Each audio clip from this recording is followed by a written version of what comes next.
gentlemen, welcome to the Refined Savage podcast.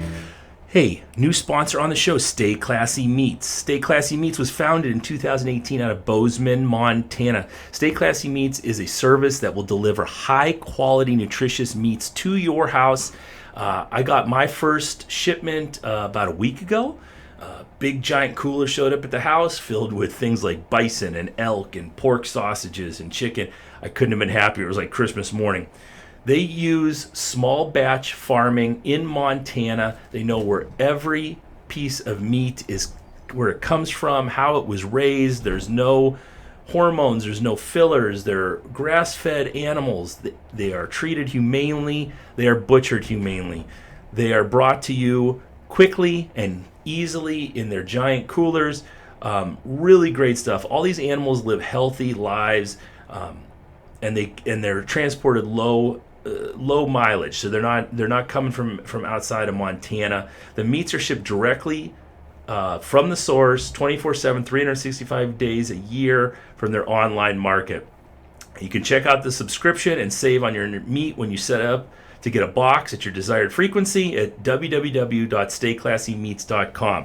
So here's the deal. The meat is ethical and safe and healthy. It's shipped directly to your house. There's 100 million different options on what kind of box you want. I am a huge believer in this. The meat is some of the best I've ever had. I had some bison steaks just last night, and they were probably the best steaks I've ever had. I'm not usually a lean meat guy. I like a nice corn-fed steak because it's a little fattier. These were incredible. I was so psyched with them. Couldn't be happier with Stay Classy Meats, and Scott at Stay Classy Meats is a fantastic human. Give these guys a shout and order some meat from Stay Classy Meats. You can use the code SAVAGE at discount for 10% off. StayClassyMeats.com.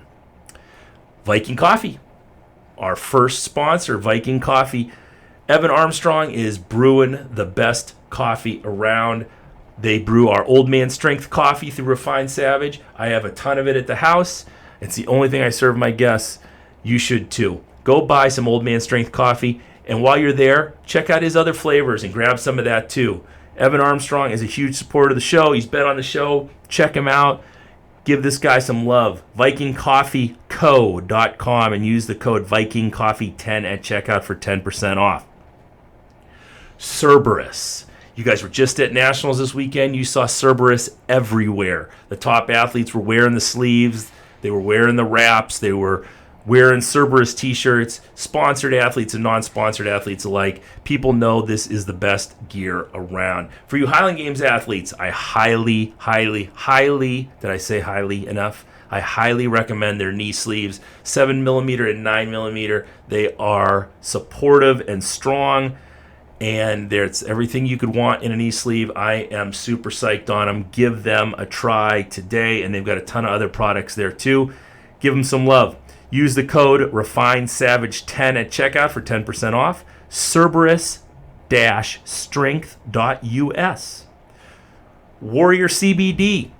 Warrior CBD is a company created by jiu-jitsu and MMA fighters, and they are killing the game. Out of Colorado, they are putting together some of the best CBD oil out there. I use it nightly. Every night before I go to bed, drop her under my tongue, and I am out like a light. I wake up feeling refreshed. Their roll-ons are incredible for joint and muscle pain. You just roll it on, rub it in, feels fantastic. They even have CBD for your dog. I just bought my mother some CBD oil for her spastic dog. It works like a charm. So check them out.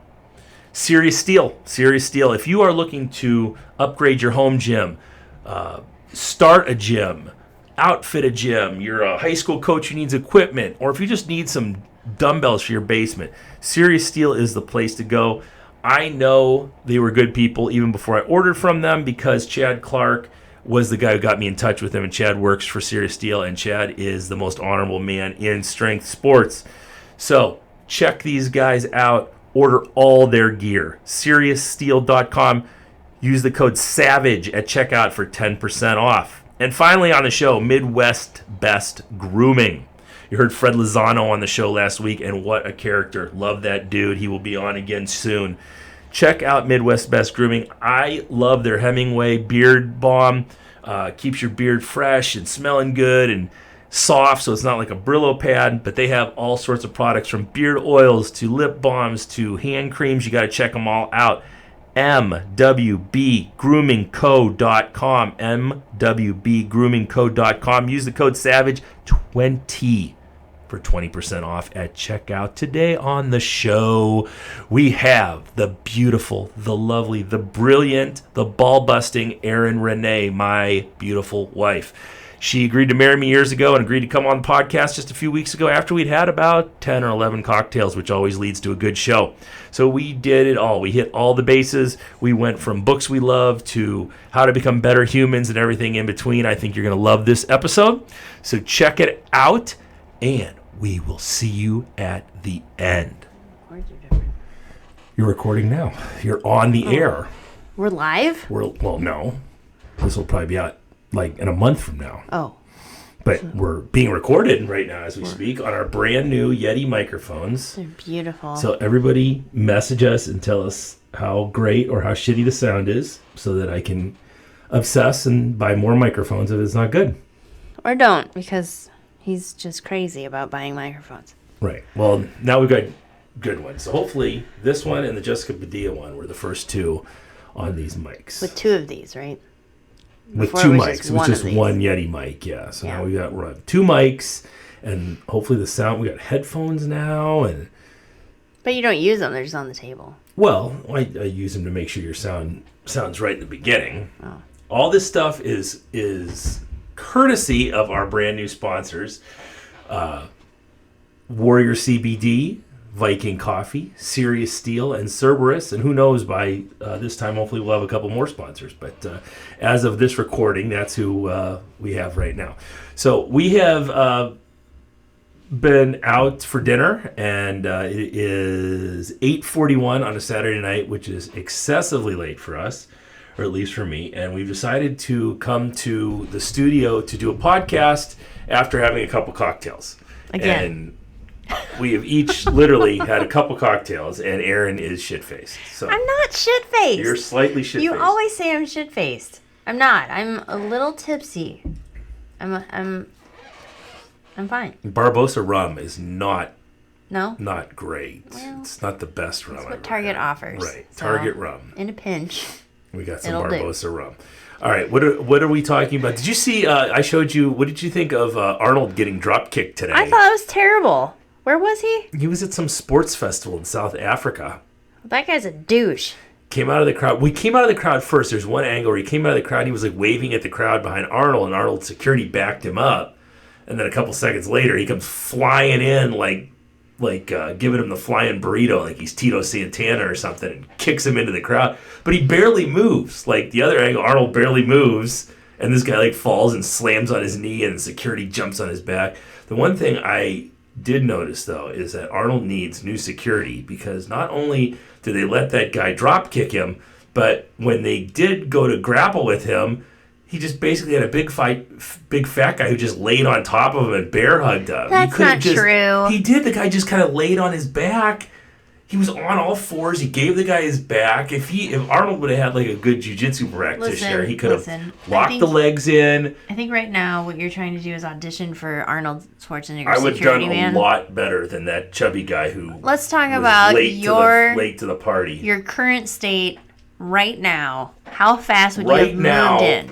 I still would have done better than that fat guy. Not a chance. You can barely walk. Yeah, but I would have put it online for Arnold. Let's. Fine. Can we talk about your injury? Yeah, go ahead. You want me to talk about it? I have a torn hamstring. Maybe, or a torn calf. Or a torn calf. One Right. of the two. It's the connection behind the knee. So I don't know. But I blame it wholeheartedly, not on jiu-jitsu, but on the statin drugs I was on. So my But this is the cholesterol second, right? was second what? Injury.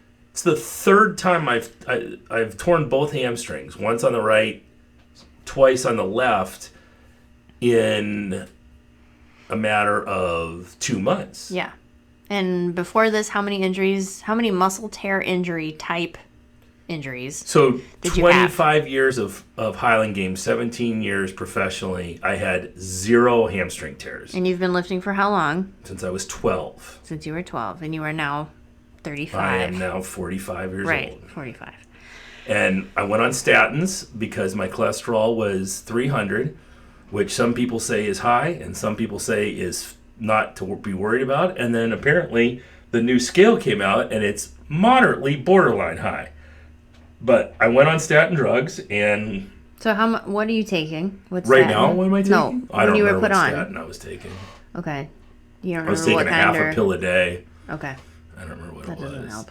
So it's moderate, it's pretty low dose. I threw those motherfuckers right in the trash. I understand you did. Threw them right in the trash. My point is you were on a low dose of statin. Mm-hmm. And you acquired all these injuries. Right. And really, honestly, truthfully, the only things that changed were, 1, you started taking a medication. Right. And 2, you started doing jiu-jitsu. Mm-hmm. However, you were doing jiu-jitsu before statins. Is that correct? No, I started about the exact same time. Okay. So there are 2 things that changed that could have an impact. Yeah. Right. And so here we are. The point is, though, that jiu-jitsu shouldn't have that big of an impact on me. I'm usually a very durable human being. And all of a sudden, now I have these frail legs. And that's one of the side effects to statin drugs is muscle tears, especially in the hamstrings. So we've thrown them away. Threw those fuckers away. We've started a different regimen of healing. Yeah, more fish oils and body work. Yeah. Yeah. I'm on a lot of pills, just not statins anymore. None of them are actual drugs. They're all supplements of some kind. Well, they're all. So yeah, I guess. Yeah, we're gonna have Adrienne on the show. Adrienne does all my body work, and she's working with our nutrition program. Although I don't think I need a nutrition program because I am at what body fat percentage am I at, dear?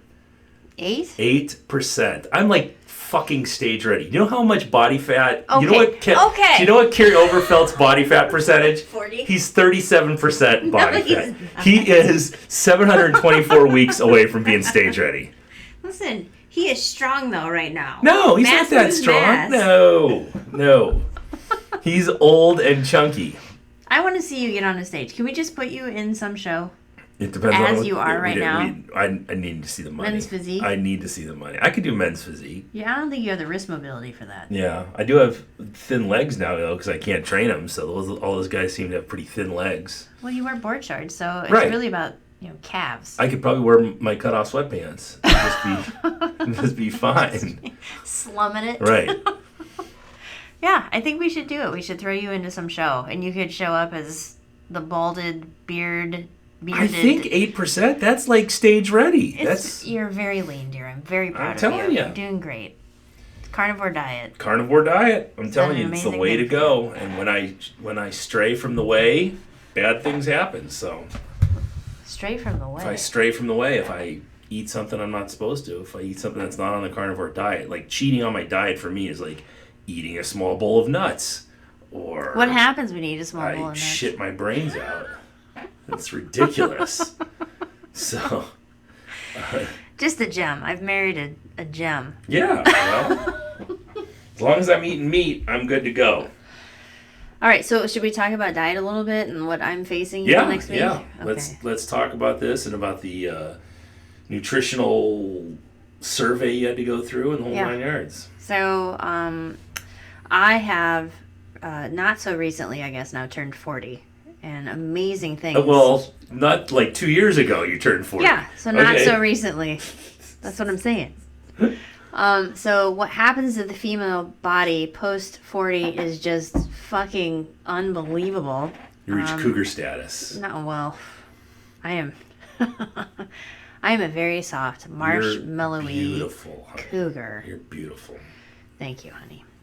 So what happens is you go from being this athlete and feeling athletic to feeling a little bit like marshmallow fluff shoved into a Ziploc baggie and then squeezed with rubber bands. That's how you feel. Like just squish. And it's not great because my whole life I've been pretty athletic. pretty good at stuff, and now I feel real bouncy and sloppy. And so I went and talked to our girl Adrienne, who does nutrition stuff, did a 13-page survey of my medical history, my family's medical history, any kind of effects I have when I eat certain things, and then she wanted to do a candida survey, which I have not filled out yet. That's what's a candida survey? Candida is yeast. So if you have an overgrowth of yeast, you can get all kinds of weird things happen to you. So, like yeast infections or... Does she say anything about the bag of Twix you have sitting next to you on the counter that we just Listen, bought? I'm talking... I start tomorrow. Anything in the 13-page survey about that? Monday. Monday, right. Monday. Right. I told you I was going to start after I spoke with her. You made that whole pot of chicken and the chicken wasn't on the list. I couldn't eat chicken. Right. So I didn't have any turkey. So I don't know why I cannot eat chicken. But anyway, so... Chicken is what what's his name? The coach in Michigan called it a nervous bird. You should never eat chicken because it's a nervous bird. What does that mean? I don't know. He hasn't won a game in like 7 years. So... Okay. But that's what he said. Sidebar. So, yeah. So I made that whole pot of chicken. I couldn't eat it. And, you know, my job, I got this new job and it's a great job. Very stressful. Very stressful job. It's just action-packed. Just start to finish action-packed. Yeah. And so I just wasn't mentally prepared for a huge shift in diet because I'm used to eating, let's be honest, I get to like work. A trash panda. A little, yeah. So I get to work and I go in and I get settled and like 9 o'clock I go out to the coffee shop and I get myself either a nice blueberry scone or sometimes they substitute a blueberry muffin, which is trash because it's got that really hard, crusty sugar on the top that hurts your teeth. It's terrible. So usually it's a scone, and then I get a triple espresso, and I just go nuts. So that's 9 o'clock, and then around, I don't know, 2, I'll stop and have lunch. And lunch usually is something that I've pre-made because when I'm meal prepping for everybody, I'll try to pack myself some leftovers. So it's like, you know, a protein and a carb and a vegetable. Yeah, you should say that you meal prep for like a lot of people. 10 people? Yeah, so I know better, but this is what I do. Being honest. And so that's about 2 because from 9 to 2 is running around taking care of whatever needs to be taken care of. Now, if I have a really stressful day or if I've forgotten to bring my lunch, what I will do, folks, is I will go to the cafeteria at my place of work and I will get a... This is like true confessions. This is so embarrassing. This is like, remember that shitty show on HBO? These are the taxi cab confessions. Yeah, that was a great one. So this is the same thing, except instead of sex, you're talking about all the shitty food you eat. Right. My guilty pleasure. Yeah. Yeah, so I will go down to the cafeteria and I will get an order of French fries. And these are like thick-cut, delicious French fries. And I know that I shouldn't eat at our cafeteria because it's not great. But I feel safe eating things that are deep fat fried because there's a lot of fire and flame and heat applied. So I feel like there's probably nothing else that's going to survive that. So you're afraid of like the germs from the workers and stuff. Yes. So... Well...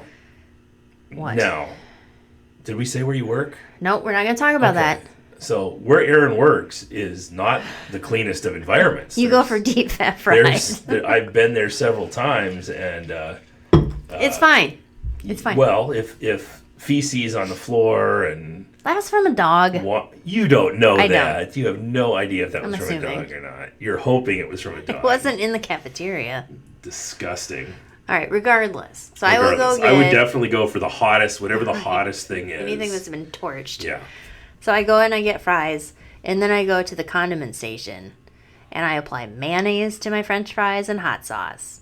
And then I go upstairs and I apply salt to that, and I eat it in my office with my door shut, and I throw it away. I would eat it with your door shut, too. There's no way I would let people see that. I do! I literally... It's not good. I am such a psychopath that I literally get... I feel guilty if I eat a small bowl of nuts. Oh, I don't feel good about it. But I would lose my fucking mind if I ate French fries. Well, you shit your brains out. I would. French fries would literally kill me. So. I had 0 side effects. I felt great and then very, very bad. Mentally. Emotionally, right. I felt as if I had betrayed myself. Right. Okay. But come Monday, you're on the train. It's Monday it's going to be tightening the belt. So what I've been told is that I have to do 7 days, 100% clean, right? By the little map that she gave me, which Right. means no chicken, apparently, no fried foods, no alcohol, no dairy. That's my life. Well, and we So have far. cocktail hour every night. I can't do it anymore. Every I single can't have night. artificial sweeteners, which means I can't even have my lemonade, right? So now I gotta. It's gonna be Can you serious. have regular sweeteners? No sweeteners of any kind. Okay. Artificial So or you're natural. just drinking water, Water or herbal tea. herbal tea. Do No, we have no herbal coffee. tea? We do. We have some mint tea, which I love. Well, I with- gave up coffee too, so we can just start drinking. We got that nice teapot now. Yeah, it's nice, but this is gonna be rough. Yeah, it's not going to be easy for you. And the thing of it is you're going to have to get through that first week. Well, and then she wants to repinch me, right? So she pinched me and found out my body fat percentage is about 20%. Which is actually good for a woman. It's not horrible. Not horrible. Right. But not, I mean, the redistribution of body fat that occurs after 40 because of, I'm guessing, hormonal changes is profound. Excuse me as I belch in your face. That was listeners. wonderful. Sorry about that. Yeah. We're having cocktails still. Yeah. We're having a I'm couple really of trying to them. blow it out here this weekend before I... Well, and we change blew my it out life. last weekend too in Chicago. So Don't judge. So, yeah, what was I saying? You're 20% body Yeah, fat. 20% body fat, and she... Which just, if you're keeping track, is 12% higher than me. So you're either winning or losing by 12%, however you want to look at that. But you're way ahead of carryover felt. I just, your support is, it's unbelievable. I said that was really good for women. Uh-huh. And you're But way still 17% ahead of Carrie. double fat of you. Double plus fat It's of you. more. It's more Yeah. than that. Yeah. Right. Right. I'm what, 2.5 times what you are? Yeah. Is that how we would figure that out? But hey, this is my life. This is what I do. So, I go super to the encouraging. gym. Thanks a bunch. Hey, I haven't bought you an apple pie in quite a long time. Yeah. Oh, okay. So, anyway, I guess the goal is to get to 160 pounds. Okay. And that's, I guess, about a 12% body fat total, which would be Well, that would be awesome. which would be amazing. Yeah, Right? Then we absolutely. could both get into bodybuilding shows if we wanted Right. to. Right. I don't know if 12% is doable. Well, I mean, really. you can't say that. You have to give it a shot. what I'm saying is, not doable. I guess I don't know if I want that. I don't know if I want to be completely. Well, when are we jacked to going? tits. When are we going on vacation again? July 4th. So look at it as you're going to go till July 4th and see how lean you get. My plan was to get down to like 210 by July 4th. So Where are you? 218. 218, Yeah. kind of hovering right around there. Remember when we got married and we had the 100-pound deal, the contract? Well, you got some work to do. You're going to have to get down to 118 pounds. Really? Well, if you want to. I would look like I just walked out of Nazi That's Germany. right. It would be bad. I wouldn't like that either. So Oh, well, it is all about you after all. it is. Yeah, we had a deal when we got married that I would always be 100 pounds heavier than her. And at the time, I was 315 pounds.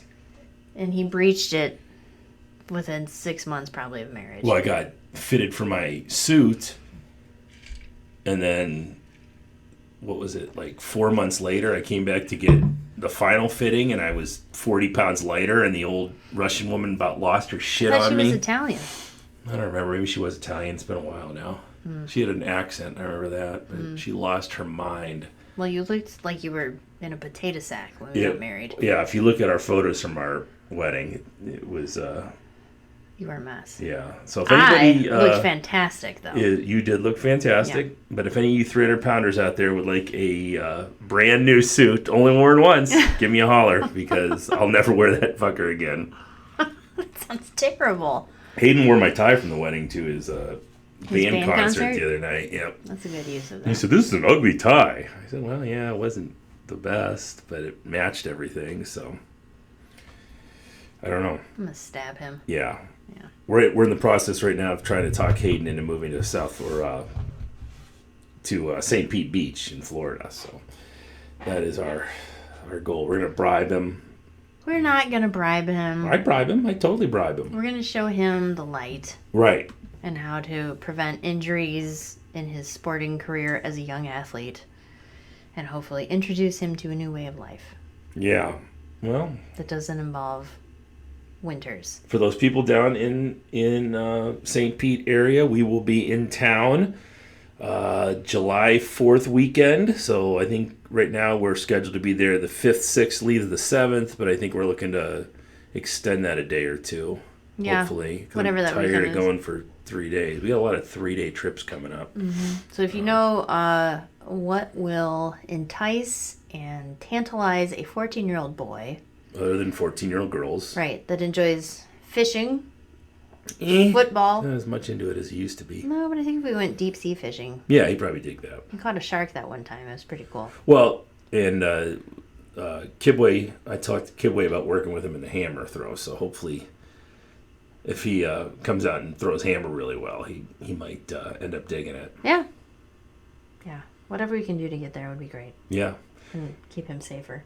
Do you want to talk about our trip last weekend to Chicago to see the amazing Brian Cox? Sure. What do you want to talk about? So we went to Chicago last Thursday to see the Brian Cox show. Brian Cox is the co-host of Infinite Monkey Cage, which is a podcast. And he is a cosmologist and an astrophysicist. Mm-hmm. Does that sound right? And we went to this beautiful theater, the Athenian? Yes. Something like that. It's Athene something. Athenian. Small theater. Small theater, but beautiful. And they had 1,000 people there. It was sold out on a Thursday night in Chicago to listen to a talk on cosmology, which was pretty amazing in its own right. Mm-hmm. It gave me hope for the universe that there's enough people out there that are interested in these things that they would, like we did, drove 4 hours to go hear the talk. And 5 hours. And it was mind-blowing to the extent that I could understand the numbers. That you could understand the numbers? Because I couldn't understand the numbers. That's what I mean. It was the numbers were too large to comprehend. Right. So he was talking about 20 billion. I don't remember exactly what it was 20 saying, but 20 billion Earth-like planets in the galaxy. Once you get past 500, right, it all blends into infinite. So it doesn't matter.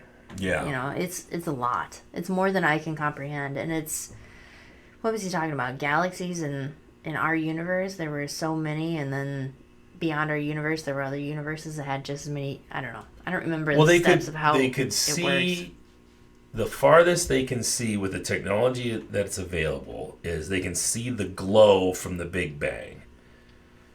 And that's how I'm sure there's other ways, but that's how they know it happened, because you can still see it. Mm-hmm.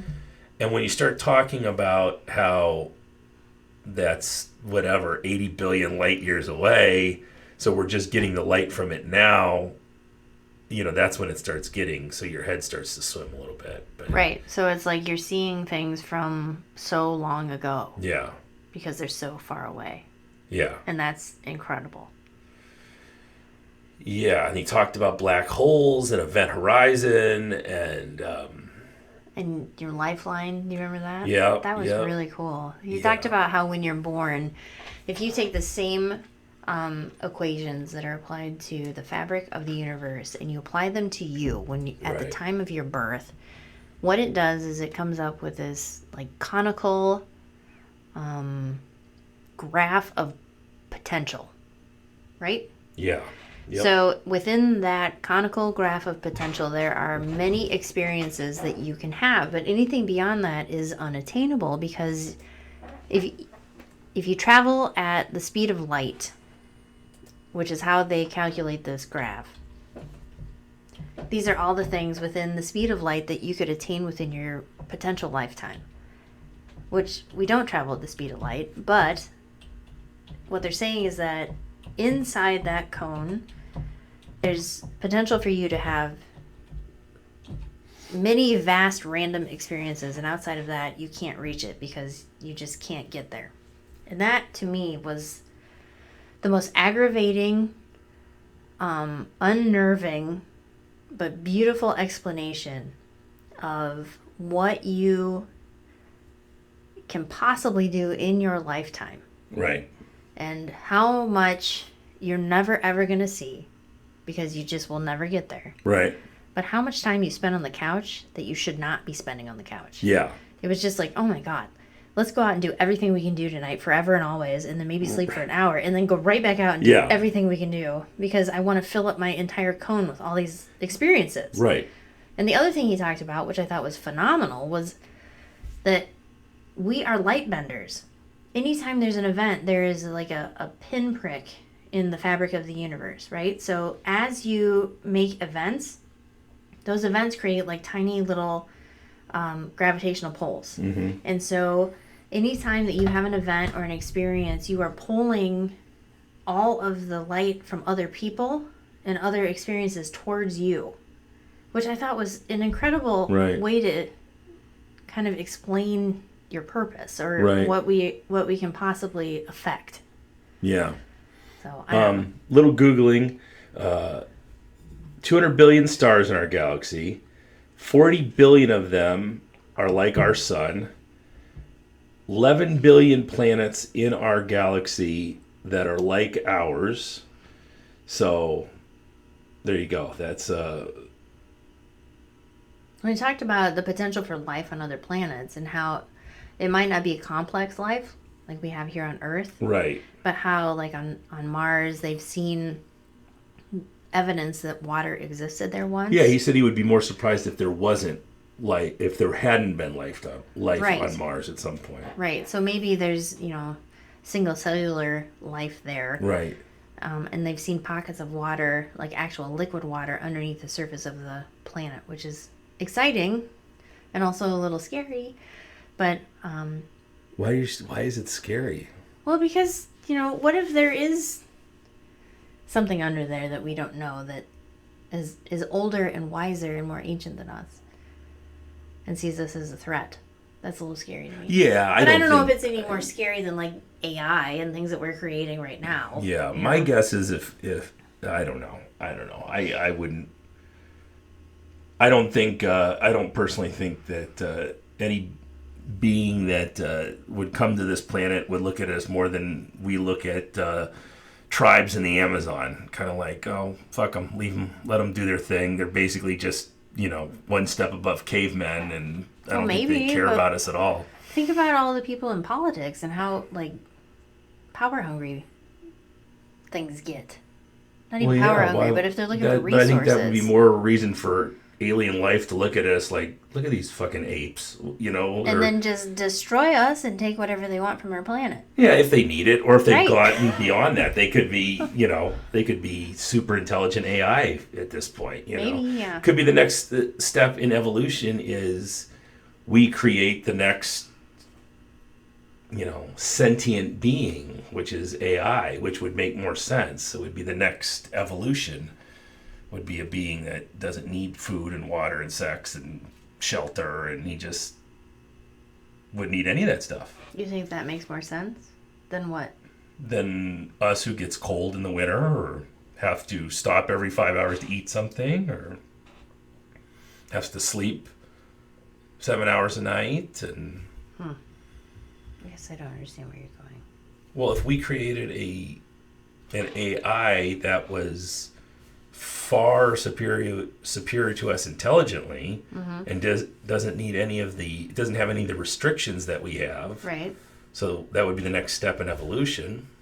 So that would keep aliens from invading. No. I'm saying if there's another civilization out there in the 11 billion planets or whatever, and they're that far advanced, I would assume by this point they've become AI. They've evolved into an AI, so they can make light year trips across the galaxy and not have to worry about feeding them or sleeping. So they're not an organic being. Right. That's what you're saying. That would be my thinking on the subject. Is you're not going to see little green men. You're just going to see. Listen, I don't know what you're going to see. All pods drones. Underneath the surface of Mars, they found water, and he thinks that there's probably life forms there. Yeah. I think he said they found it on a couple of the moons too. That they know there's water there. A moon of Jupiter. Yeah. right? Anyhow, Jupiter, Saturn. Something like that. Who has the belts? Saturn? Saturn. Saturn. Moon of Saturn, then.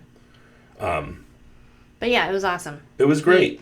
He explained a couple times, I think he mentioned that he's not trying to explain to you the meaning of it all. What he's trying to do is show you a framework for you to think about why you're here within this framework. Right. And I thought that was a really nice way of saying, I'm not here to change your mind about your religious or it doesn't necessarily moral beliefs. negate higher Anything. power. Yeah. It doesn't at all. You could have science. Well, the one guy he was talking about that was a contemporary of Einstein was a bishop, I think, wasn't he? Was he a bishop or a priest? The priest. Yeah, so, I mean, it doesn't necessarily negate anything. And I think that that's important that, you know, I tend to drown out and kind of stop listening when people start talking about religion. But, you know, you can have religion and high-level cosmology at the same time. They don't necessarily negate each other. I thought it was awesome, too, when he was talking about when stars destroy themselves and explode, how they become dwarf stars. Yeah. What was it? White dwarf stars Yeah. or something? And then when they explode, though, the amount of energy that they produce in that explosion will actually ripple the fabric of the cosmos. Right. What in the hell? Yeah. Right? So that kind of stuff, I can't even wrap my head around. Imagine if we would have went to that and then the following night would have went and saw Graham Hancock. I couldn't. Your mind would have been blown for days. I couldn't do that to myself. I mean, the Cosmos thing was fantastic. Graham Hancock is... You don't know. It'd be like seeing the guy with crazy hair on Ancient Aliens. No. That talks about extraterrestrials. You've never listened to any interviews. You've never That's false. I have. You have. I This have. is a judgment you're making on someone without any... This is something that in my new book that you would have failed. Today would have been a failure for you. I am would not have had insulting to regroup and the man. What I'm saying is that I could not have handled But you don't know that. much. No, I do know that. You I don't. know myself. Know thyself, right? I know but myself. you don't know anything about him or what he talks about, False. so you're just throwing that out there. Biblically, Tepley, and all that stuff. You can't even say the word. I can't. It's a hard word to say. You do this a lot. You throw things out there, and you know you have your set I feel like ways. you're judging me right now. No, I'm telling you that this is how you can better yourself is to just do what Mark Valenti says. Well, I've told several people that I should be their life coaches. There's a lot of people in this gym that if I could be their life coaches, we could turn them around. In what way? They wouldn't Turn make them so around many to what? stupid fucking decisions. I'm not naming names. I'm just saying there's a lot of people in here that... Listen, we had a conversation tonight at dinner. I said, if we could go back to high school, would you change anything that you've done? Yeah. Yeah. And what did you say? I probably would have changed my career path. I wouldn't have done 19 years in law enforcement. Right. And that was the only change you would make. Probably. Do you think you made any stupid decisions? Oh, a ton. Yeah. But they all lead you to where you are now. Right. So even if you were these people's life coach, I'm you're just still saying, going to make stupid decisions. for a couple extra dollars a month, I could help some of these people out. This is a business Because not proposal? everybody's going to right that ship. Not everyone's going to right that ship. It's going to... But this is still You by your have a lot perspective of that their Edmund ship is... Fitzgeralds out there that are just going down. This is the Mark Valenti perspective on somebody else's life. At 45 years, And 8% body fat. At 8% body fat, Yeah. I have reserved the right to make a few helpful judgments. What towards does people. your book say about this? Reserving the right So to I'm make reading the judgments book, about The others. Four Agreements. The Four Agreements? Yes. Or the Four Grievance? The Four Agreements. Okay. And it's a fantastic book, and I highly recommend it to people. It's ancient Toltec teachings. What's Toltec? Toltec, if you listen to Graham Hancock, you would know that the Toltec were a ancient civilization in South America and I think part of Central America. And a lot of their traditions and religious practices died out when the Mayan came around. But, why? Did the Mayan kill them? I don't think they really know. They just kind of disappear from the timeline. First it was the Olmecs, then it was the Toltecs, then it was the Mayans, then it was the Aztecs. And they know about the Mayans and the Aztecs. And it seems like the Aztecs kind of just went around beating the crap out of everybody. So I'm guessing it went all the way down that way. But I don't think they actually know what happened to them. Mm-hmm. We did find out in Mexico that the Mayans didn't go away, that there are plenty of Mayans moved down there, and they moved away from the shore. We didn't go anywhere, we're still here. This is not explaining your book. The book is, people can buy the book. The book is called The Four Agreements, and it teaches you how to live life more peacefully and more successfully, and it teaches you how to negate negative people and how to negate negative talk from your so what are the four agreements? So the four agreements, the first one is being good to your word, and that's a little bit different than most people think. Being good to your word means you don't gossip about people, you don't insult people for things, you just try to be more friendly and helpful and less judgmental towards people. The second agreement is you don't take things personally, and that's dealing with people throwing that negative energy towards you and trying not to listen to negative talk thrown your way. And if someone is negative towards you or insulting towards you, you kind of just try to figure out why they're being that way and where they are in their life that has made them this negative and why they're acting this way. The third agreement, you're blanking. I am. Third agreement was while you think, I'm going to talk about what you just talked about. No, because you're going to have some shitty comment to say about it. And so what was the first agreement again? I'm just saying, we're here doing a podcast, and you're going to have some smart-ass comment about it. I'm not. I have a story. Okay, go ahead. Okay, so the second agreement is about how people come at you with negative energy. And right. I once had someone tell me a story because I was dealing with this at work, and there was a lot of anxiety and absurd priorities pushed on me and basically negativity. And this woman who I considered kind of a mentor at the time, she was talking to me about a cup of water. And she said, look, anytime somebody comes to you with negative energy, it's like they're handing you a cup of water. And it's your choice whether you take the cup and drink or whether you say no thank you and leave them with their cup of water. You never have to take it. You never have to pay any mind to it or drink from it. It's up to you to make that decision. I thought that was a fantastic analogy for when someone approaches you and it's like their hair's on fire. Right. You do not have to set your hair on fire to get where they are. I think the original quote was poison, not water, though. They can bring you a cup of poison and you don't have to drink it. Maybe she just made it a little less awful. Right, yeah. When she was talking to me. But yeah. Did you think of the third agreement? No, the third agreement. I could Google it. I know the fourth agreement was always do your best, which is kind of links everything together. But they talk about doing your best at everything you do, and obviously you're not going to make that happen every time, and you're not even going to be successful at everything you do with the book. But you kind of do trial and error with it, and you try to get through it. This is just how to buy it. But can you click on it and have it tell you what it's about? I don't think it's going to go that far. It doesn't tell you how to navigate Google in the four agreements. Well, go right there. There's a picture. Does it tell you the table of contents? Oh, making assumptions was the third one. That you should not make assumptions? Yeah, so you don't want to make assumptions about people. And like assuming that I have never heard of Graham Hancock? Learning to be... What's that? You're doing what? You assume that I've never listened to anything by Graham Hancock? Yeah, you haven't. Yeah, you just make these snap judgments on things. You don't make assumptions about people or things that happen, and they want you to be a better communicator and ask more questions. And that's how you become a better communicator, and instead of just making assumptions about people. And then the fourth one is to always try your best, which we talked about.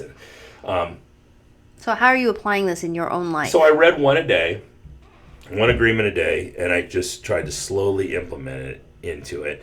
And it helps because I have extremely high expectations of people, and I need to temper that a little bit because when someone comes into the gym, and look, the people who don't meet my expectations in the gym probably know they're not meeting my expectations. And wait, can we back up just a little bit? Your expectations in the gym don't necessarily have to go with performance. No. Right? They don't have to deal with how you perform in the gym. It's more about your attitude in the gym, your attendance in the gym, your willingness and passion for working out and making yourself a better person, right? So it's not about getting a PR every time so much. It's about getting into the gym and pushing yourself to be a better version of yourself. You're there to struggle. So you don't go in there and pick up the 35-pound kettlebell when you know you could be doing the 50-pound kettlebell. Right. You know, that drives me nuts. That kind of stuff, you know, you're paying good money to be here. This is not a cheap place to work out. So you might as well be getting the most you possibly can out of this. And, you know, for me, like I worked out twice today. I have the time to do that. But the vast majority of people have 1 hour to get in there and hit it as hard as they can. Mm-hmm. And really, you can't feed me a line of bullshit and say that you really want to be at a certain body weight or look a certain way or lift a certain weight when you come in, and you take the easy route every single time you come in. So that's like what I was talking about earlier with this diet thing, how I was not mentally ready to take it on. And I knew that. I tried a little bit the first day and I thought, nope, we're not there yet. Right. I need to regroup, take the weekend, get everything out of my system, and then on Monday, it's on. Right. So I feel like, you know, when you come in and you've made a commitment to come to the gym, it's the same thing. You walk in, it's got to be on. You have to be on. Just for an hour. Just give me an hour. Right. So I think those are the expectations you were talking about, tempering. It's not so much, you know, getting PRs and performance driven. It's more about your attitude and walking in the door to get it done. One of the guys in the gym who I absolutely love. And some people will laugh at this, but Ray. Yeah. So Ray is a complete and utter train wreck. He doesn't know he's a train wreck, but he is. I wouldn't call him a train wreck. I fucking love him.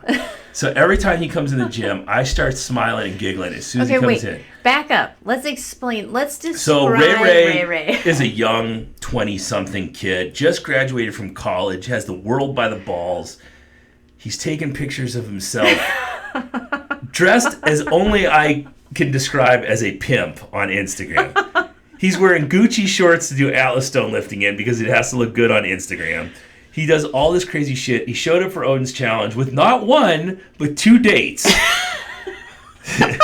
He's a fucking maniac. He's awesome. He's like the Fresh Prince of Blind Dog. Yeah. He's fantastic. But as big of a train wreck as Ray is in my eyes, you know, he comes in and he busts his ass for an hour. And he tries to make things. You have to keep him from killing himself with fitness. That's exactly it. He over-busts his ass. He will literally bust his ass. But give me that any day of the week. Than some of these guys who come in and say, oh, my knees hurt. I don't want to do that. Yeah, we all our fucking knees hurt. All of our knees hurt. All of our backs hurt. You know, you got to do it. And I get that way more from guys than I do from the women. Why do you think that is? Because guys are generally pussies. And why do you think that is? I think everyone has this image. All guys have this image of themselves, as what they were when they were at their absolute best.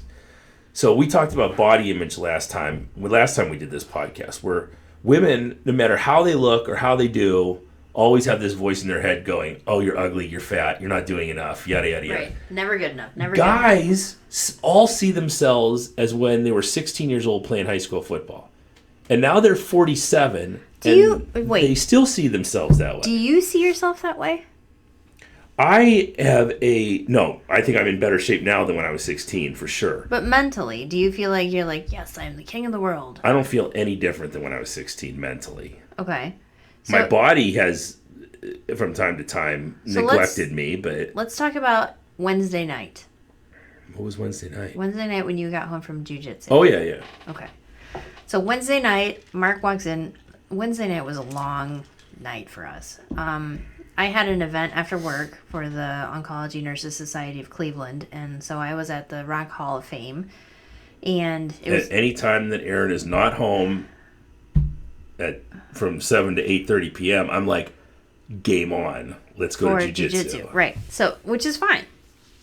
So I got home at about 9, and you got home at about 9:30. Mm-hmm. And we had Hayden that night. Yeah. So Hayden and I are kind of talking, and I'm finishing up meal prep for everybody because Wednesday night is cook night. And Mark walks in the door, and he's like, "Hi, Sydney," which usually he's, yelling, "Hello, I'm here." So it was a little off. And then he kind of walks into the main room, and he's not really talking to anybody. And then he's just grumpy and growly. Other thing is, I had to eat cold tuna fish for dinner. That had nothing. Here's a can. Yes, it did. You said I couldn't cook because you were cooking for your worthless, horrible clients. False. They're all wonderful human beings, and thank you so much for subscribing to my meal prep program. Kelly's not uber grump. You were, again, the four agreements. Well, you've said 100 times that Kelly's a I have never ever said that. You douche. Anyway, so Mark walks in, and he's super grumpy, and I've pointed this out to him a couple times. He's like, "I'm not grumpy, I'm fine." Just a jerk all night. And so I get done with meal stuff. He eats tuna fish sandwich because he doesn't have any room to cook because I'm cooking. It's a bowl of tuna fish. There were no bread. He loved it. Well, he doesn't eat bread. Is that what you're saying? You don't eat bread? Headphones are magnetized. How odd. Okay, go ahead. Anyway, so he eats tuna fish, packs up all the meals, takes him to the gym. Gets back home, doesn't say a word, goes to bed. The next morning, I wake up to Mark yelping in the wee hours of the morning, in the dark still. I hear, "Hoo!" And he's jerking around in bed. I have no idea what's going on. Why? Because my husband has not shared with me that Wednesday night at jiu-jitsu, he re-injured his hamstring. And the reason he didn't share this with me is why? Because I was angry. Because you were angry and... I don't remember the other... What? Because you didn't want to admit that... Oh, yeah. I didn't want to admit that I hurt myself. Right. Well, it was a good night, and the evening classes at Shutubu is blue belts. Filled with blue belts and purple belts and brown belts. So I go to those classes as a test. I mean, we've got a couple blue belts in the morning classes, but everybody in the evening class is a blue belt or better. So you go in there, and I have the attitude where I want to fucking roll. I want to get after somebody and beat a blue belt. That is my goal. The Terry Tate of jiu-jitsu. Right. So I'm sitting there, we're drilling. I am just waiting for them to take the dogs off the leash, and I'm going to grab the first blue belt I see and try to beat them. And the first match went really well, and I stalemated with this guy who literally just beat the crap out of me the first time I was in class with him. So I was really happy about that. Roll on to the second guy who I felt I should have beaten a lot easier, and I kind of tweaked my hamstring a little bit, so I backed off, and I basically couldn't use my legs because I was afraid to use my legs, so he kind of beat me up pretty good. And then the third guy, I was pissed, and I started to try to use my legs again, and the first time I tried to push off my calf, it was that knuckle cracking sound, and I was done. So we're going to have Adrian work on me on Monday and see how things go. And I've got a seminar I'm attending with Felipe Costa on June 21st. So that's my next planned time where... Right. Not that I won't miss a jiu-jitsu class between here and then, but all I'll be doing is drilling. I won't actually be doing any live rolling. Right. So I guess my point in bringing this up is that you talk about people who show up and everything hurts. Yeah. Well, sometimes things really do hurt. Yeah. Right? But the difference is, do you show up and do the work that you can do, or do you show up and whine and make excuses? Right. and not do the work that you can And do. you really have to be honest with yourself as to what work you can do. That's exactly right. You have to try things, and if they hurt, then I understand, back off. But you can't just come in and say, I hurt my back 6 months ago doing this exercise, and I haven't done it since. And one of the, I don't know, the greatest examples of overcoming pain to me is someone who comes in, like myself, when you say, hey, my back is really messed up. Now, legitimately, my back is really messed up. We've seen the MRI. Yep. There's bulging discs. Yep. I've screwed it up, right? But if it weren't for me coming in and doing the reverse hyper for I don't know how long to basically strengthen up my erectors and get it so that I wasn't relying on just my spine to hold me up. Right. I would be in excruciating pain, still on muscle relaxers, still on scheduled pain drugs for probably the rest of my life. Yep. So I understand when you come in, it's scary and it's a little bit overwhelming. Especially, and the reverse hyper is a little uncomfortable. It's not the most comfortable machine in the world. But I understand that it's scary and a little overwhelming, and it's, I have felt pain, like real pain. And I know that it's a terrifying thing to think of, I'm going to have to deal with this for the rest of my life. That's not necessarily what's going to happen, though. No. And so you have to trust your coach a little bit to help you.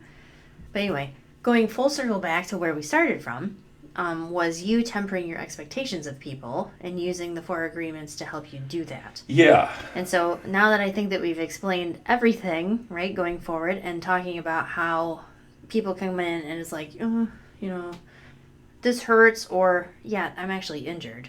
There's a big, big difference. Yeah. So, anyway, back to how you're using the 4 agreements in your own life. One is tempering your expectations of people. Yeah. But which agreement does that go under, do you think? Well, so it's definitely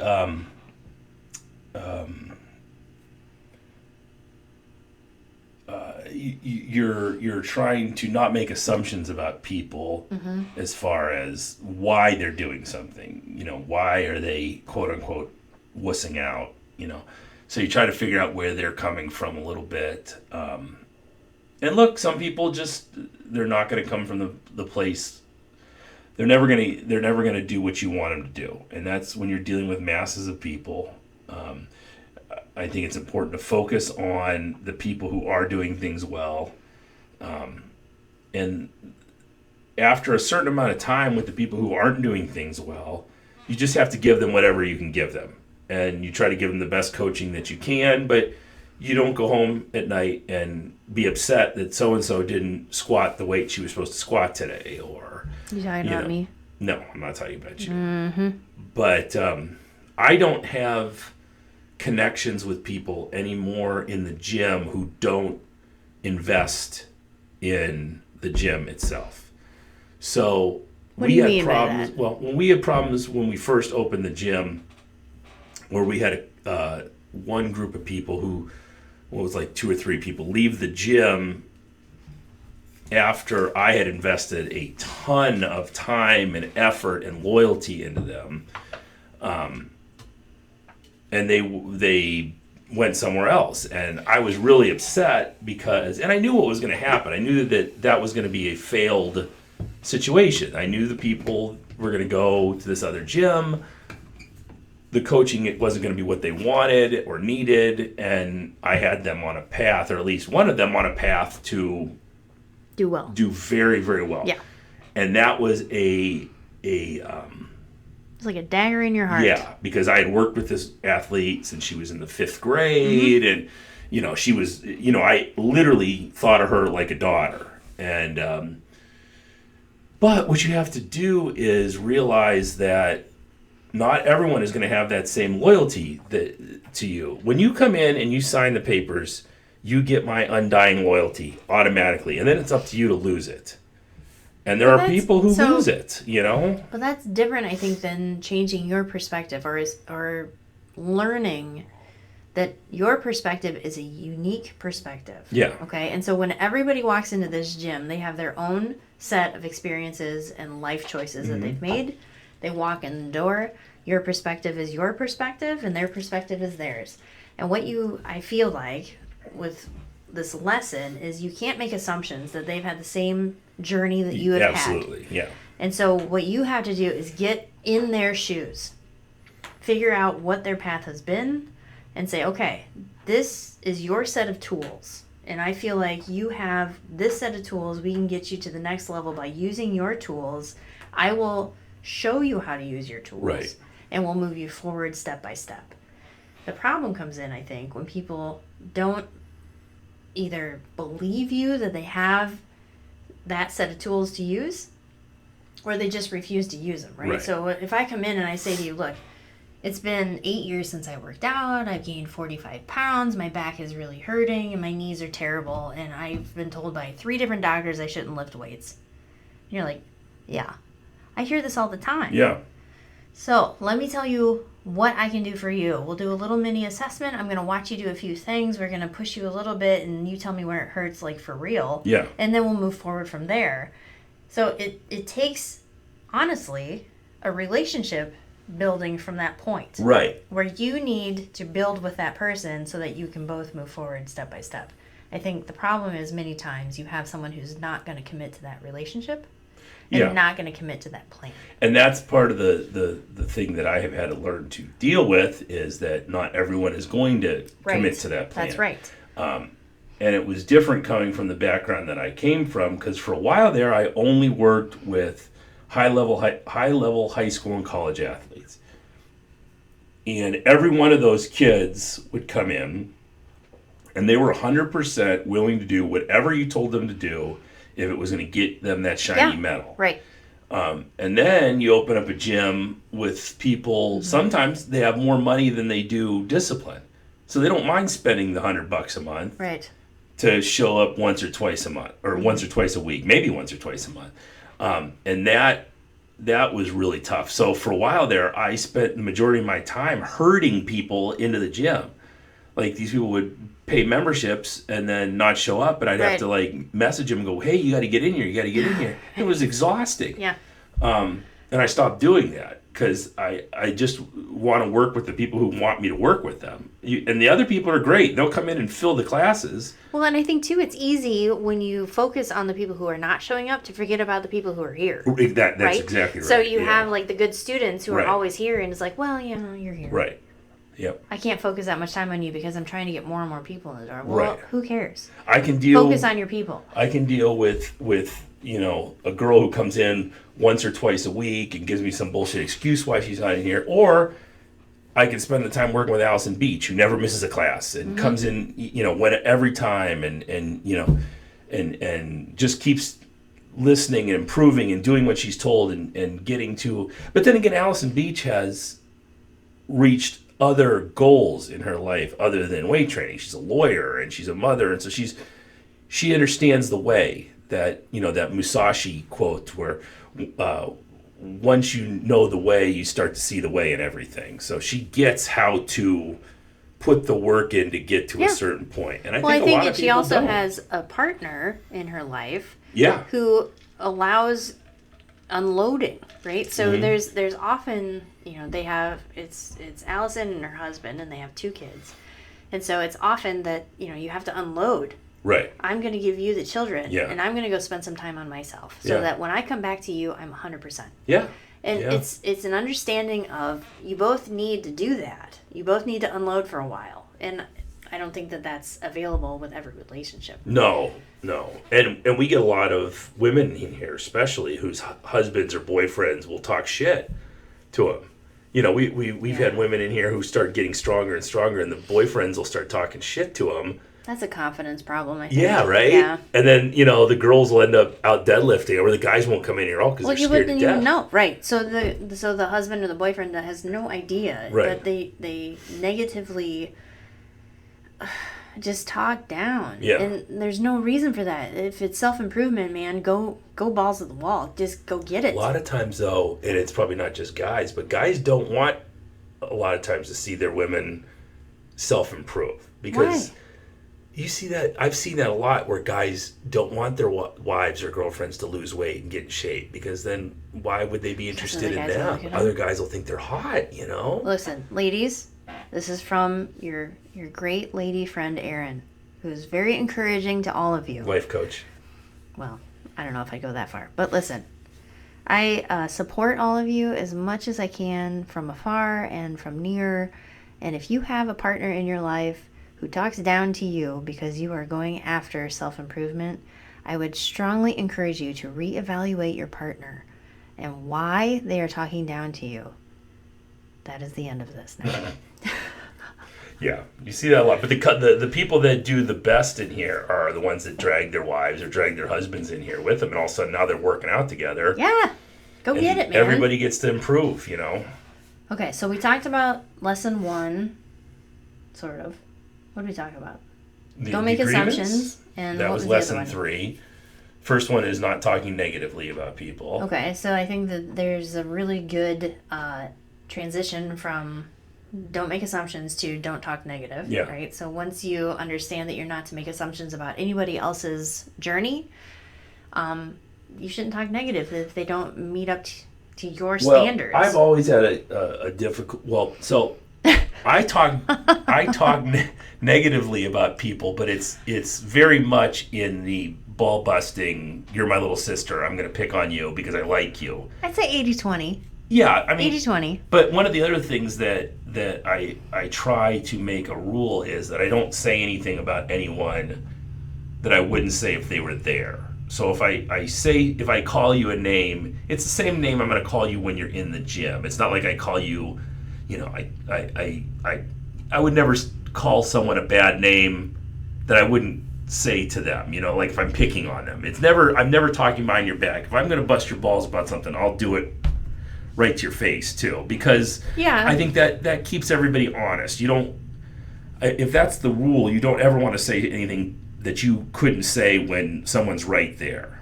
I agree with you, but I also think the point of this book is, you know, is not just to be able to say shitty things to people's faces.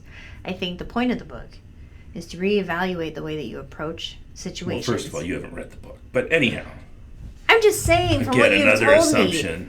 That you from what you have told me from the book. And I have already been implementing that, and I try to. It's hard because I enjoy the bouncing back and forth, ball busting with people. But when I'm not in the gym doing it to people, I am trying to really curtail any kind of negative talk about other people. Matter of fact, we came home last night after the track meet, and you asked me how someone did, and my normal, I had to stop myself because my normal comment would have been really negative because I saw everything that was wrong, but I just said, well, they just didn't have a good night, right. You know, and I had to pull myself in, and that was me actively trying to do that. Right, and I think honestly, since in the past week or so, you have not had.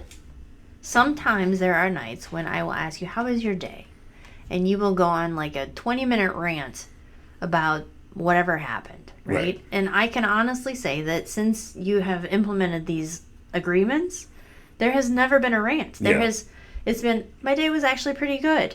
And this happened, and this happened, and this happened. And I sold this many shirts, and this many people did podcasts, and we got this many sponsors on board. And I think that your positivity and your new outlook is affecting everything around you. Yeah, I believe that. I believe that happens for sure. So, but yeah, I highly recommend the book. I think people should look into it, and it's a tiny little book. So even if you're not a reader, I think it's 110 pages or something. Mm-hmm. It's not anything crazy. Big print, you know.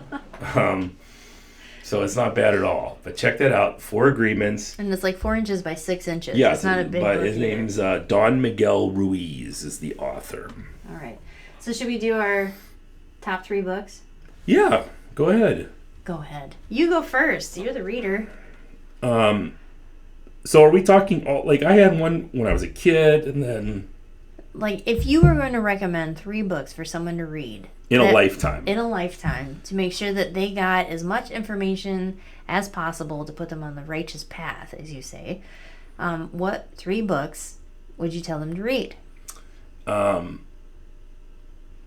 So as a kid, I think Bridge to Terabithia was. See, I can't narrow this down to 3 books. Or 3 books with the biggest lessons learned or I'm the gonna best give you. stories told. I'm going to give you 3 books from various stages of my life. Okay. So as a child, I think Bridge to Terabithia was a good one. It gives you a because you make kids cry. Mm-hmm. Bridge to Terabithia was a Newbery Award-winning book. Patterson, I think, was the author, and it was a book about friendship and about loss, and it was a very emotional book, but a very good one. A book that I made Hayden read, and I saw such incredible changes in him through that book is Jocko's book, Way of the Warrior Kid, and it was a complete turnaround in Hayden's attitude and work ethic and the way he dealt with people, and it was an amazing book. I highly recommend that for kids. So Bridge to Terabithia is maybe 4th and 5th graders. 5th, 6th, 7th grade is Way of the Warrior Kid, and then I highly recommend that any male child read The Old Man and the Sea by Ernest Hemingway. I have actually made kids in this gym read the book and give me reports on it. I think every man at least should read that at some point in his life, and I think it's a super important book. What is the lesson, do you think? God, persistence, and again, loss, and how to deal with loss, and It's a hard book. His struggle, Santiago's struggle of becoming old and still dealing with the sea in a very old-fashioned way, and everyone thinking that he has lost it because he's an old man, and then he goes out and finds this gigantic fish, and he's basically just proved everyone wrong, and now the struggle is getting this fish back. And that's, I don't want to ruin it for everybody, but it's important that we learn to struggle and why struggle is important, and that hero's arc that you go through, and all that stuff's in that book, and it's just fantastic. That's 3. That was 3 as a child. Oh, you're going through 3 on each. Maybe then 3 as an adult. Listen, I'm only going to do 3 because I've only read 3 books. I know you're not great at reading, but I'm great at reading. I just don't read books. Gates of Fire by Stephen Pressfield is fantastic, and that's the historical. It's historical fiction, but it's the story of Thermopylae, and that was a game changer for me, getting me interested in history and really beginning to love it. I think that everyone, regardless of their stage in life, should read Cosmic Banditos. Cosmic Banditos is a fantastic book, very funny. It has no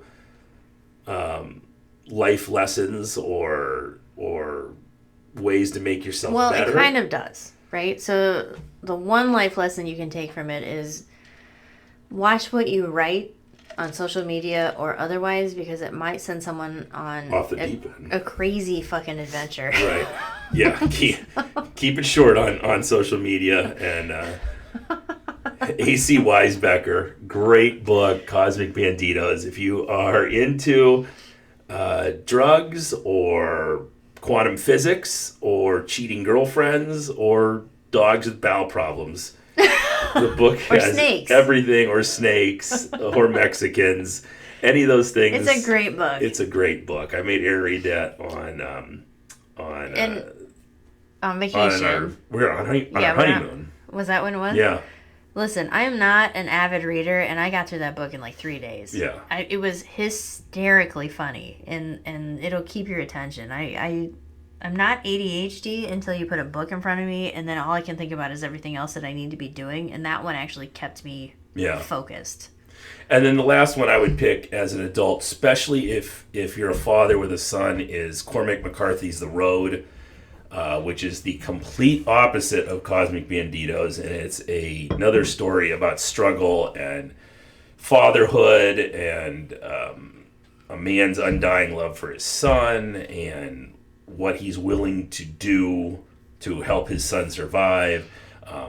Amazing, very... touching isn't the word. It's more shocking and brutal. Everything Cormac McCarthy writes is shocking and brutal, so The Road isn't any exception. For those of you who read Blood Meridian, Blood Meridian was another fantastic book, but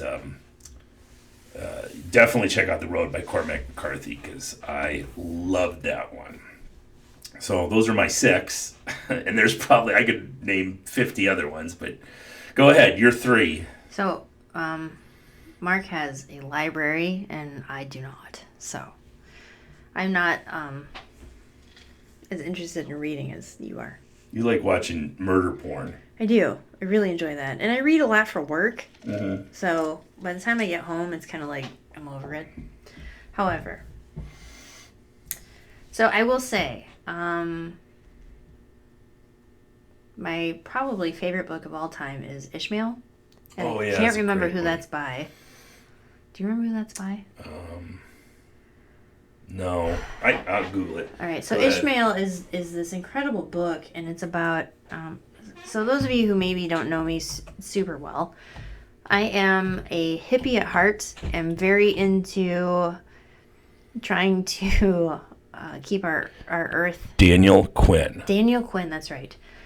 So I'm very into trying to leave as little behind as possible when it comes to pollution or damage. And I think this book talks a lot about man's effect on the planet and how we have done so much destruction it's almost irreversible. So basically, this man answers it's like an advertisement. It's a personal ad. Yeah, it's a personal ad, that's right. It's a personal ad for a student. Teacher looking for a student. And he shows up, and it's a gorilla in this, I guess, warehouse. And he sits down, and they end up communicating with each other, and the gorilla teaches him magnificent lessons. And I would encourage anyone to read this book and try to take away from it something that you can do to better your experience here while you are on the earth. I wish they made kids read that book. They should make kids read that book in high school instead of Catcher in the Rye. Well, yeah, nonsensical heap of garbage. But yeah, if you teachers out there, look into it. The book is called Ishmael, and then there's a second one called My Ishmael, where the gorilla then talks to a young girl, which is also fantastic too. But that's a great book. Yeah, you got me to read that book a few years back, and I loved it. I read that, and I was taking a women's studies or a world studies course, and it was the most, probably one of really that, and there was another one. But at the University of Iowa, I took this course, and it was so eye-opening about World Bank and these crazy organizations that do incredible damage across the entire world. And this was a book that we had to read for that class. So I was, 19 when I read it. And it had such an impact that we now own a copy, and I have ever since. Until the dog ate it. And I've read that a couple times. I've read that book. Yeah, it's a great book. Second one is Elie Wiesel's Night. Elie Wiesel was a Holocaust survivor. Yep. And this is a short book, a kick in the face about the Holocaust. So anyone who... As opposed to those lighthearted romps through the Holocaust. This one... I mean, there's a scene in that book that sticks with me still where they hang that child. Yeah, right. I mean, it's just... Ugh. So it's... I think I read that in high school. Yeah, I read it in college or junior college, and it was just... The residual impact from that book is long-standing. I don't know... I think he got an award for it, but I don't remember. Yeah, But sure. Yeah, Elie Wiesel, that book Night is a fantastic book. And then Mary Roach wrote a book called Stiff. And this is a really interesting book about things you can do with your body after you die. She talks about just you can get your body composted, you can get your body cremated, you can donate your body to science, and all the different things that they can do with your body with impact studies or just everything. And she goes and actually meets with people who do things to human corpses, and it's just a very dark, humorous approach to what you do with your shell when it's over. Yeah. And there were laugh out loud moments actually in that book, so I would recommend that one. No great lesson, just a good book. Read that one, but talking about that with, did you get to that part in that podcast with C.T. Fletcher when he was talking about becoming an organ donor and how he has that feeling that his heart was a young Asian woman? Yeah, so what Mark is talking about right now is a Rogan podcast where C.T. Fletcher comes on and he's talking about getting a heart transplant. And he says that he gets feelings that he thinks that his heart it's not a young Asian woman.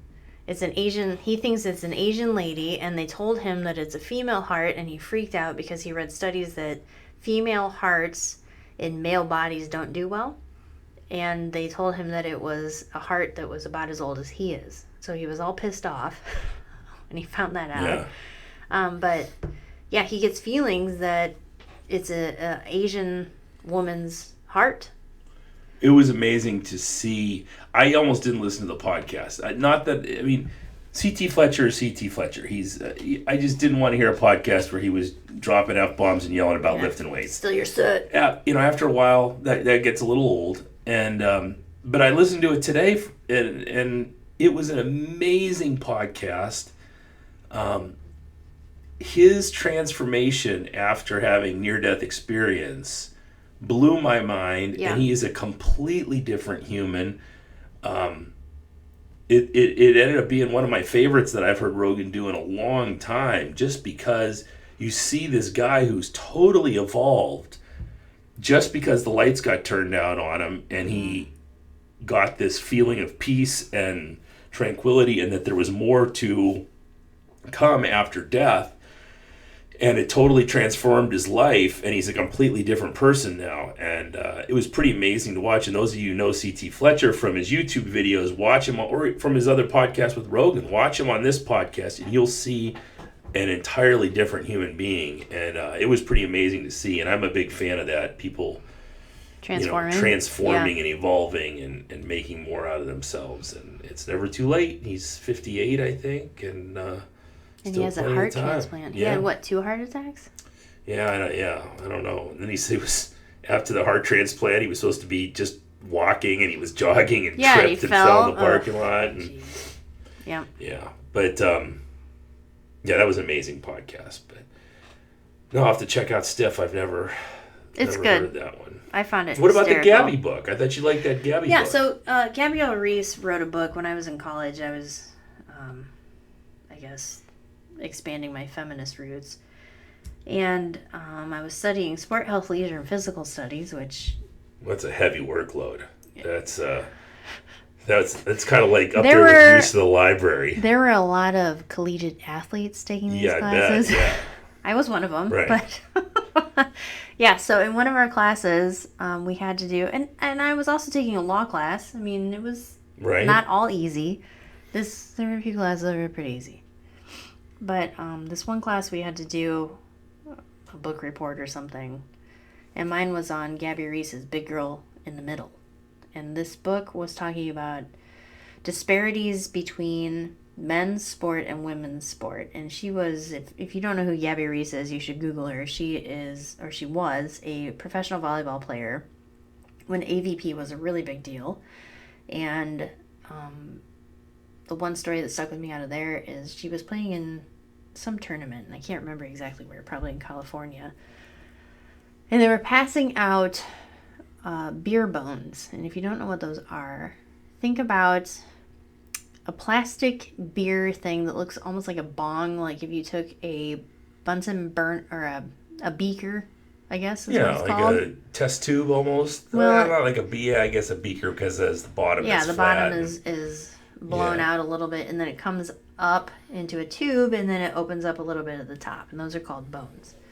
And so it was sponsored by Bud Light or Miller Lite or something. And one of the requirements for the women was that they had to wear a bikini. That was their uniform on the beach. And the guys were all screaming at him, I want to show you my bone, all these like dick jokes. Tasteless. Guys are awesome. They know they how to really do are. it right. They really They're going to pick up a girl volleyball player by asking them that. The best. And so she talked about that and how just being on the court and being subjected to that in basically your underpants makes you feel, and she talked about how the camera work between men's sports and women's sports was hugely different. Think about how many people watch the NBA versus the WNBA, right? And it was just, I don't know, it made you realize how the system is set up, and it kind of gave you a bigger, I don't want to say hatred, but a bigger picture as to how, why do men prefer to watch men in sport than women? Or why do men subject women in sport to sexual innuendo? So why can't everybody just be an athlete? The only thing I'll say about that, and I totally get that, and I know where she's coming from, and I'm a big fan of Gabby. The only thing I'll say, though, is without the bikinis, that sport never becomes as popular as it becomes. But men's volleyball, men's beach not volleyball, popular. No one is watching men's beach volleyball. You're wrong. Do you want to look up ratings? There's no way men's beach volleyball gets as many ratings as Olympic women's beach volleyball. Just because you like that girl's butt. I'm just telling you, there's no way, because it's just not. It's not a popular sport to watch in general. No one was watching volleyball at all until women got in bikinis. In the 80s, beach volleyball was a big deal. Watching it on TV? It was an Olympic sport. It still is. So is ping pong. So is curling. Nobody wants to watch it. There was never a time that I can remember that women played beach volleyball that they were not in bikinis. Right. Right. So when you say without them in bikinis it doesn't become a sport, I don't know what you mean. No. It doesn't become. It's not that it doesn't become a sport. It doesn't become popular in the media and gets all this primetime coverage during the Olympics, and Misty May and Carrie Scruggs, Walsh. Is that there? Carrie Walsh, whatever her name was. Scruggs was the gymnast. But so why do you remember Misty May and not Carrie? Because they were in bikini. Well, because Carrie didn't have the body I like. Misty May had the butt. Mm-hmm. But name a good beach volleyball male player. Are you asking me? Yeah. There are all kinds of them. Great, name one. There was a guy who looks like Billy Corgan. I remember him. Yeah, Billy Corgan. The guy looks like Billy Corgan. Right. So I think we've just proved my point here that why it's I can't remember his name.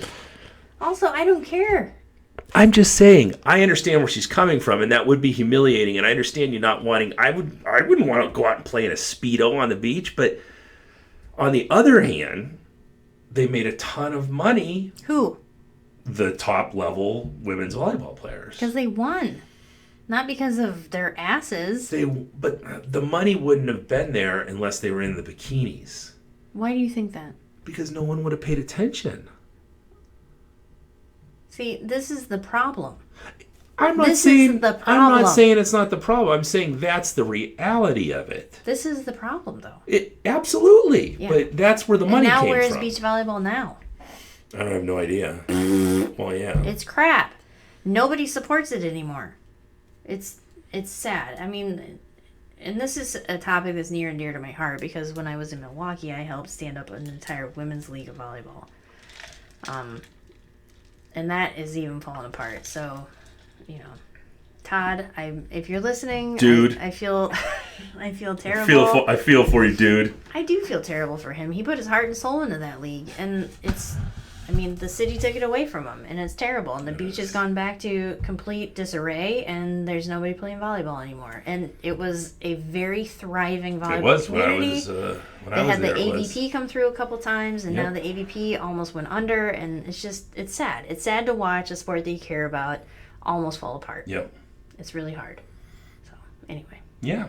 So, that was the Gabby Reese book that I liked. And I'm a big fan of Gabby and Laird Hamilton. I've talked before on this show about how I think we are striving to live that Gabby Laird life where they live in this amazing place and their life is very simple but amazing, and they're fit and happy and living in paradise, and I think that's what we're striving for.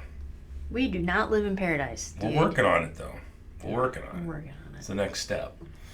St. Pete Beach, we're coming for you. Oh, somewhere. Baddest gym in the planet, coming deep into the heart of Florida's Gulf Coast. So be prepared.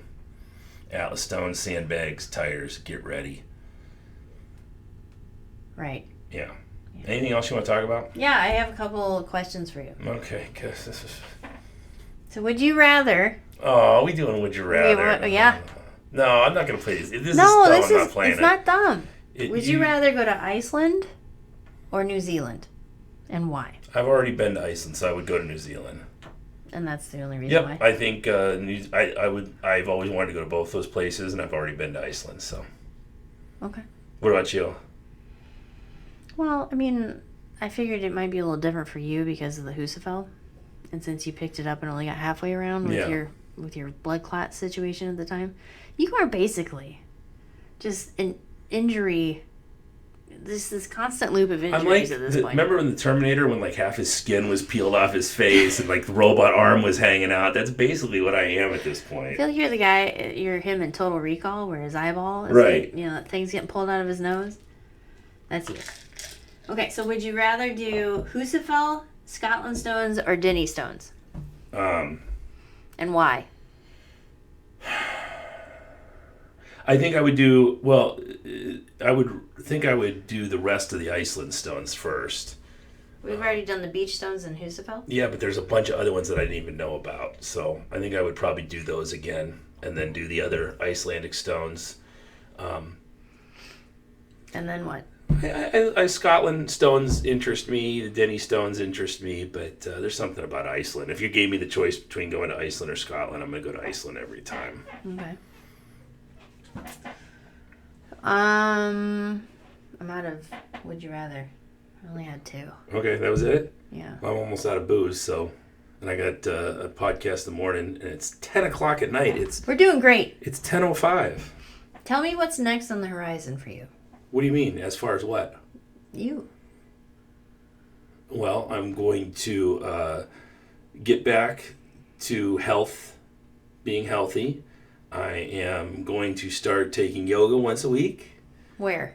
Well, probably here with Colleen. When are your yoga classes? 9 a.m. on Friday mornings. Okay. My goal is to get back to rolling and progress through the belts and maybe compete at some point in a master's division thing. You're going to compete in jiu-jitsu? As a master. Gi or no gi? Gi. Full gi. Full gi? Full gi. I'm good with the gi. I can grab people and slow them down. Huh. No gi is too slippery. As far as the podcast, I want to get more people on the podcast who have interesting stories and not necessarily are athletes. If they are athletes and have an interesting story, that's a twofer. But I'm more interested in hearing people's story and hearing their thoughts on life and what's going on around them, as opposed to how many reps in the bench press they can do at a certain weight. That doesn't interest me as much. And as far as the gym, I want to keep improving it here until it's time to leave. And I'm really looking into the future at Florida. And you look at the gym we have now, and I see all the success we've had, but I also see all the things we could have done differently and could have done better. And the next gym will be just the next evolution of that. Mm-hmm. So those are what I have on the horizon. What about you? Okay. 12% body fat? Yeah, no, probably not. More frequent sex with your husband? Also, no, probably not. I would really be satisfied with like 15. Mm-hmm. Really. I want to be less squishy. Right. Squishy is a theme on today's show. Less squishy. I think, so I'm a nurse manager now, and I enjoy that role, but I think I need to start planning for the next step, even though I'm just new into this role, and looking at which way I go. So my education is mostly in administration, not clinical, meaning that I have masters in business and masters in healthcare administration. And I did a little bit of time in the administrative side of the house in quality, and I don't know that I loved that, but I'm not sure if I didn't love it just because of the situation at the time or the work itself. So I need to kind of assess the situation and figure out what my next step is, whether it be clinical or not. As far as my health, I got to start doing that diet on Monday. It's coming. So 7 days of 100%, which I can do. It's 7 days. And I need to really commit to getting to the gym. Yep, and finding times. Yeah, so one of the problems with this new job is that, if the shit hits the fan, I'm in charge. Mm-hmm. So I have to stick around and make sure things are okay. And that means that it's a little variable whether I get to the gym on time or not. And I just need to stop feeling guilty about coming in late and just do it. Yeah. Or it is your own gym too. So I do have a key. Yes, that's true. You can do your things off to the side or do it at a different hour or whatever. Right. So that's another thing. I don't know. The rest of it, I think, moving to Florida and stuff, that'll happen when it happens. Yep. I think when we decide that we're going to do something, things fall in place when they need to, and we can freak out over it as much as we want to, but it's not gonna click until it needs to click. Yeah, I think we've done this enough in our life together that I don't even think there's any worrying about it. It's just we know what's going to happen. It's just a matter of having things fall into where they may. Right. Okay. Cool. All right. I'm going to shut this down and expect to hear Erin Renee on the podcast again soon, I'm sure. Thanks, everybody. I love you. I love you too. All right. This has been The Refined Savage. See ya.